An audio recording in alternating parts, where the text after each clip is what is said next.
অধিকাংশ লোকজন মনে করেন জেনারেল ওয়াকারুজ্জামান বা সেনাবাহিনীর প্রথম সারির স্টাফ, চিফ স্টাফ, বিভিন্ন পদে যারা আছেন 15 থেকে 20 জন, বিমান বাহিনী, নৌবাহিনী, এরা একেবারে জনগণের, এরা দুধে দোয়া তুলসী পাতা।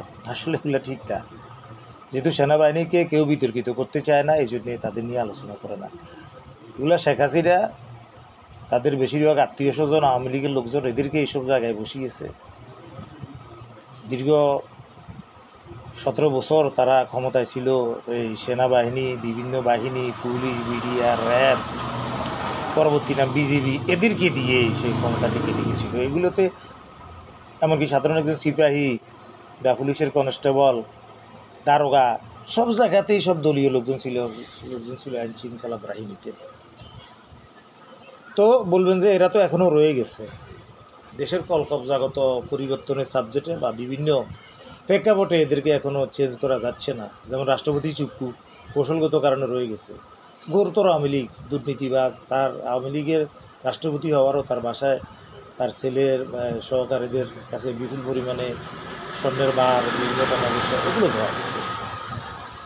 তো ওয়াকারুজ্জামান সহ এই ধরনের লোকজন যারা, এরা কেউই ভালো না। এরা ছাত্র আন্দোলনের পরিপ্রেক্ষিতে এরা ব্যাপক যখন রক্তক্ষয় হচ্ছে, কারণ সামরিক বাহিনী, সেনাবাহিনীকে জাতিসংঘ সহ বহির্বিশ্বের কাছে এগুলো জবাব দিতে হবে। যখন 1300, 1350 বা 1400 পর্যন্ত লোক মারা গেছে 5 আগস্ট বা 36 জুলাই, সেদিন তো অল্প লোকে মারা গেছে, সেনাবাহিনী সকাল থেকে জানতে পেরে আরও ব্যাপক লোকজনের প্রাণে আসতে হবে। তখন তারা কোনোরকম এটা ঠেকানোর জন্য তারা হামলা করে নেয়। কিন্তু তাই বলে তারা দুধে দোয়া তুলসী গাছ বা ভালো মানুষ, এটা ঠিক না। তো এদের কবল থেকেও দেশ ক্রমান্বয়ে রক্ষা পাবে। কিন্তু এখন সময়ের পরিপ্রেক্ষিতে জাতির বিশেষ প্রয়োজনে এদেরকে সহ্য করা হচ্ছে, যদিও এরা অসহ্য।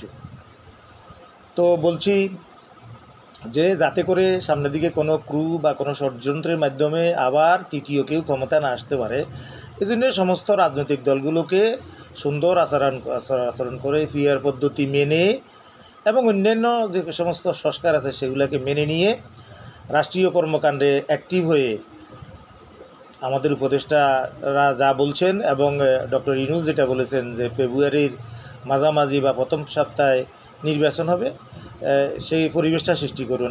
না বলে সংস্কার ব্যাহত হবে, সরকার দীর্ঘায়িত হবে, কিন্তু প্রতিটা জনগণের ভোট যেন কাজে লাগে, এরকম একটা ব্যবস্থাতে অংশগ্রহণ করাটাই আমি সমীচীন মনে করছি। YouTube channel BD news Bangla, কবি মোহাম্মদ শফিউল্লাহ নোমান। আসসালামু আলাইকুম।